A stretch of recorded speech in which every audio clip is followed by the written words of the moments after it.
Si no has llegado a mi provincia, no conoces mi lugar y las costumbres arraigadas en mi pueblo. Ella forma parte de mi extenso litoral, le abrazo un río enamorado, Paraná.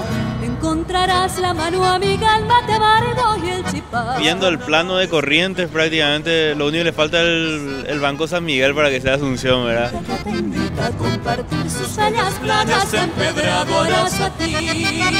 Desde siempre la ciudad de Corrientes estuvo en una explanada.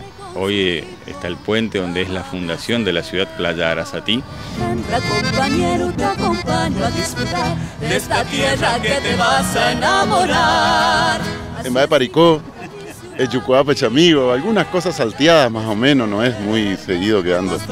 Engalanada por su bravo Paraná, así es Corrientes, es mi hermoso litoral. La familia guaraní es el nexo principal que hasta hoy nos mantiene unidos con Corrientes.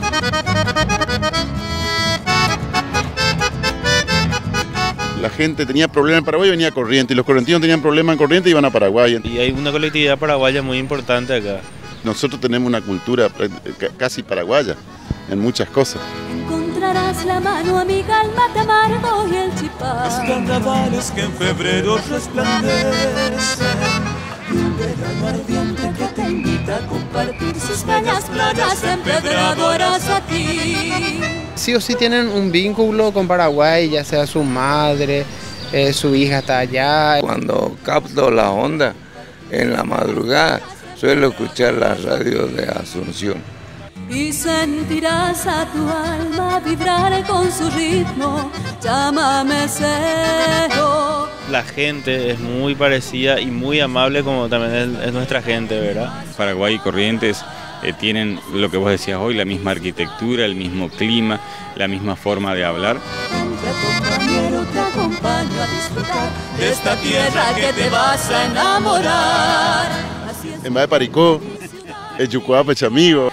Que nos hermana con el Paraguay, por supuesto, porque tenemos el tronco guaraní que nos hermana. Me gusta mucho saber guaraní. En la ciudad de Corrientes el guaraní es un anexo del castellano. Se está perdiendo en las ciudades grandes, pero en las ciudades chicas del interior se habla mucho guaraní. Y nuestro chamamé, la música de Corrientes, tiene mucho de guaraní, muchas palabras en guaraní. Oche, gente cuera, cuánto añorada del dos hileras y la enramada.